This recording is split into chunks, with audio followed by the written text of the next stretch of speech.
Vamos falar um pouco agora do que está acontecendo nos Estados Unidos. Os incêndios continuam aterrorizando a Califórnia. Agora já são 6 grandes focos de incêndios florestais ativos. Milhares de pessoas saíram de casa com fogo chegando muito rapidamente, como todos nós estamos vendo o dia inteiro, as imagens horrorosas das pessoas saindo correndo, tentando se salvar ou salvar a sua casa.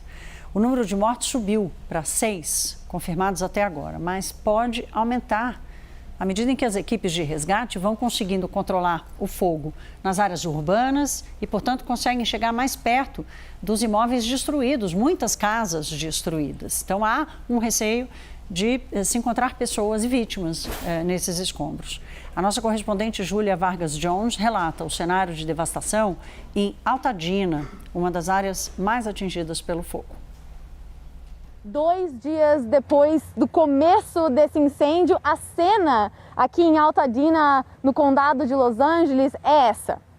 Destruição completa. Bairros inteiros, casas, uma depois da outra, assim, completamente avassaladas pelo incêndio. Esse é o Eaton, o incêndio chama Eaton, que é justamente chamado isso porque atrás desse bairro nós temos as montanhas onde se encontra o Eaton Canyon. Foi lá que esse incêndio começou na terça-feira, na terça para quarta-feira de manhã, e trouxe com ele todo esse vento e essa destruição que a gente está vendo aqui.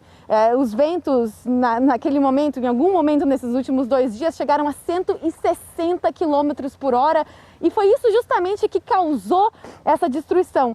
O vento e o fogo, eles são quase como um furacão, só que com fogo, em vez de ser com água. Ele é totalmente aleatório, ele vai passando por bairros assim e destruindo, e ao mesmo tempo, do outro lado da rua, a gente vê casas que foram totalmente intocadas. É uma parte cruel dos incêndios, é uma parte que a gente não sabe o que vai acontecer. Nós agora estamos aqui nesse segundo dia onde moradores de Altadena estão querendo retornar para suas residências, e alguns deles vão encontrar isso e outros vão encontrar essa casa intocada.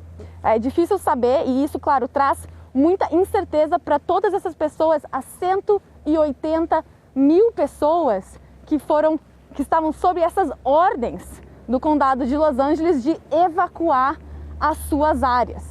Além dessas pessoas, nós temos 215 mil residências sem energia elétrica. Mas eu vou explicar para vocês que mais ou menos metade dessas residências é uma questão de propósito, ou seja, o governo, a Companhia de Energia Elétrica e a Defesa Civil da Califórnia de Los Angeles corta a energia elétrica para evitar justamente que focos de incêndio comecem a aparecer por causa de questões como essa. Esses ventos também derrubam os postes de luz e podem causar ainda mais incêndios, novos focos de incêndio. Então, isso é claro o que as autoridades querem evitar. Contar para vocês um pouco mais da causa desse incêndio, como que ficou tão grande.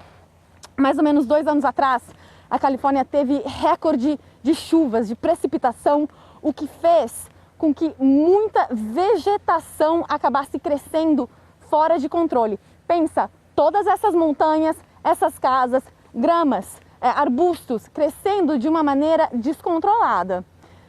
Este verão nós tivemos pouquíssima chuva. Toda essa vegetação que agora está grande, ela seca e ela vira basicamente combustível para esse incêndio. É isso que aconteceu aqui, uma combinação horrível de combustível para o incêndio e ventos muito fortes. É esse vento que fez com que o incêndio atravessasse ruas, atravessasse estradas, atravessasse esses bairros inteiros para chegar no que chegou agora. Mais de 10.600 acres, não sei exatamente a equivalência disso em quilômetros quadrados, que foram afetados, milhares de pessoas sem casa e ainda por cima, só nesta cidade, mais de 1.000 estruturas foram devastadas pelo fogo. O que a gente está esperando agora é que essa pausa no vento que tem acontecido nas últimas 16 horas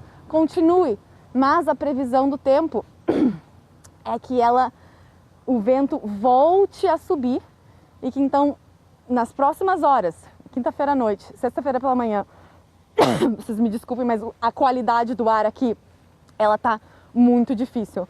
Mas o vento, é possível que o vento volte a subir e que seja ainda outra dificuldade que as autoridades comecem a encontrar para o final de semana.